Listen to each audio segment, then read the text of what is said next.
सोचिए, साल 2026 और अमेरिका, इजराइल और ईरान एक बहुत ही विनाशकारी जंग में उलझे हुए हैं।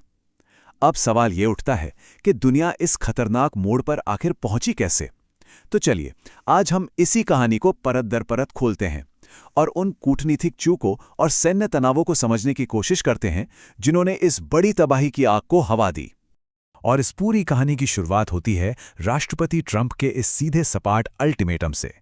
13 जून 2025 उन्होंने कहा, अभी एक समझौता करें या फिर और भी विनाशकारी और घातक सैन्य कार्रवाई का सामना करने के लिए तैयार रहें।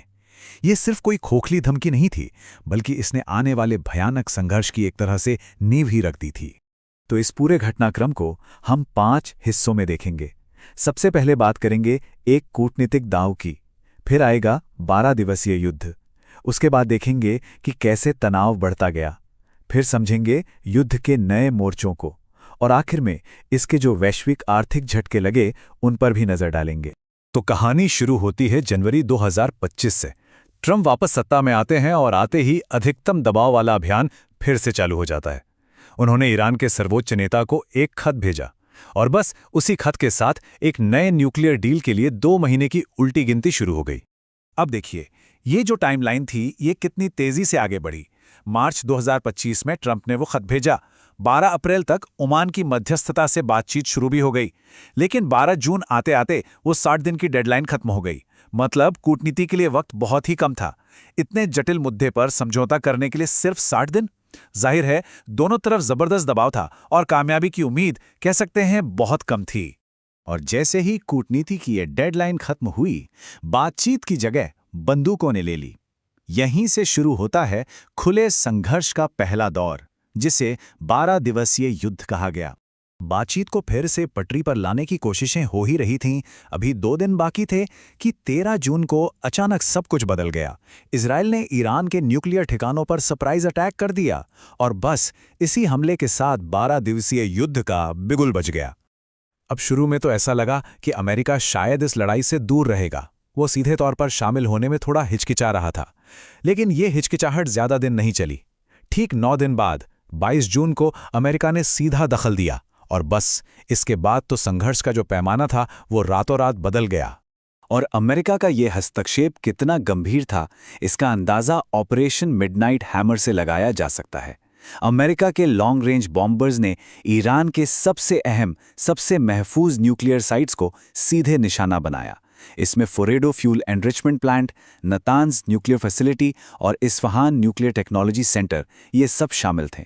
12 दिन की इस भीषण लड़ाई के बाद 24 जून को एक सीज़फायर यानी युद्ध विराम का ऐलान तो हो गया, लेकिन सच तो ये है कि ये एक अल्प विराम था, पूर्ण विराम नहीं। असली मुद्दे तो जस के तस थे और इसी ने भविष्य में एक और बड़े और ज्यादा खतरनाक टकराव की जमीन तैयार कर दी। जैसा कि हमने कहा, युद्ध विराम के बाद कोई असली शांति नहीं आई। चारों तरफ एक तनाव भरी खामोशी थी। एक तरफ ईरान अपने अंदरूनी संकटों से जूझ रहा था, तो वहीं दूसरी तरफ अमेरिका पर्दे के पीछे एक बहुत बड़े सैन्य अभियान की तैयारी में जुटा था। जरा ईरान के अंदर के हालात देखिए। देश में अस्थिरता के बीज हर तरफ थे। 2025-26 में बड़े बड़े विरोध प्रदर्शनों ने सरकार को हिलाकर रख दिया था। ऊपर से प्रतिबंधों की वजह से अर्थव्यवस्था पूरी तरह चरमरा गई थी। महंगाई आसमान छू रही थी और 2026 की शुरुआत में जो थोड़ी बहुत बातचीत की कोशिश हुई भी, वो भी नाकाम रही। तो एक तरफ ईरान अंदर से कमजोर हो रहा था और दूसरी तरफ सैटेलाइट तस्वीरों में अमेरिका की विशाल सैन्य तैयारी साफ साफ नजर आ रही थी। ये 2003 के बाद से उस पूरे इलाके में अमेरिकी सेना का सबसे बड़ा जमावड़ा था। कतर, ओमान, जॉर्डन, हर जगह एडवांस्ड फाइटर जेट्स, जंगी जहाज और मिसाइल डिफेंस सिस्टम तैनात किए जा रहे थे। और फिर वो तारीख आई, 28 फरवरी 2026। ये वो दिन था जब बातचीत के सारे दरवाजे हमेशा के लिए बंद हो गए और एक ऑल आउट वॉर यानी पूर्ण युद्ध छिड़ गया। देखिए, 2026 की ये जंग कोई पारंपरिक लड़ाई नहीं थी। ये जमीन, हवा और पानी तक ही सीमित नहीं रही। अमेरिका और इजराइल ने मिसाइलों से हमले तो किए ही, लेकिन साथ ही साथ एक नया मोर्चा भी खोल दिया और वो था साइबर वॉर का मोर्चा। जंग की शुरुआत हुई ऑपरेशन एपिक फ्यूरी से। ये एक बहुत ही जबरदस्त हमला था। इसमें अमेरिका, इजराइल ने सीधा ईरान के टॉप लीडर्स और फौजी ठिकानों को निशाना बनाया। ईरान के सुप्रीम लीडर अली खामेनेई इस हमले में मारे गए। उनके साथ साथ रक्षा मंत्री और रिवॉल्यूशनरी गार्ड के प्रमुख भी मारे गए। मकसद एक ही था, ईरान की सत्ता को ऊपर से ही खत्म कर देना। जवाब में ईरान ने भी अमेरिकी और इजरायली ठिकानों पर हमले किए। और जैसा हमने कहा, जैसे ही जमीन पर मिसाइलें गिरीं, वैसे ही साइबर स्पेस में भी जंग छिड़ गई।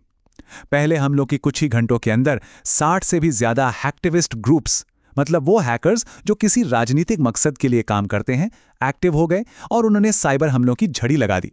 और देखिए, सबसे डराने वाली बात यह थी कि ये कोई नया या अचानक पैदा हुआ खतरा नहीं था। रिपोर्ट्स ने कंफर्म किया कि वोल्ट टाइफून जैसे सरकारी शय पाए हैकर ग्रुप्स पिछले 5 सालों से अमेरिका के जरूरी इंफ्रास्ट्रक्चर के नेटवर्क्स में चुपचाप बैठे थे, बस सही मौके का इंतजार कर रहे थे। इससे अंदाजा लगाया जा सकता है कि अमेरिका कितना वल्नरेबल था। 40,000 से भी ज्यादा इंडस्ट्रियल कंट्रोल सिस्टम यानी ICS सीधे इंटरनेट से जुड़े हुए थे। अब ये वो सिस्टम है जो हमारे पानी, बिजली और दूसरे जरूरी इंफ्रास्ट्रक्चर को कंट्रोल करते हैं, और इनका इंटरनेट से सीधे जुड़ा होना ही इन्हें हैकर्स के लिए एक बहुत आसान निशाना बना रहा था।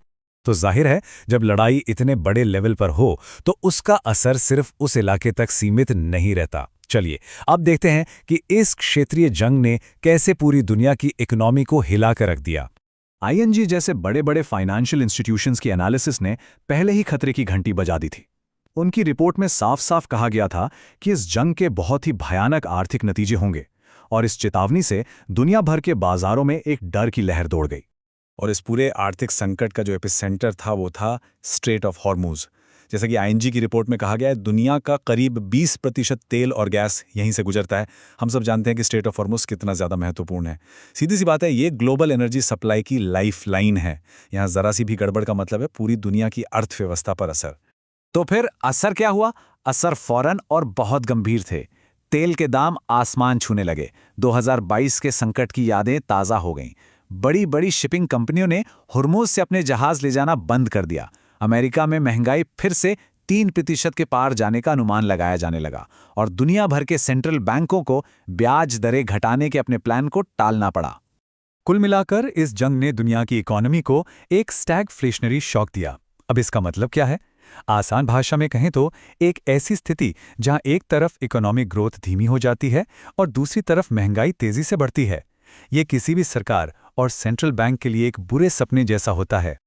और आज हम यहीं खड़े हैं, एक ऐसी दुनिया में जहां पुरानी व्यवस्था पूरी तरह से बिखर चुकी है।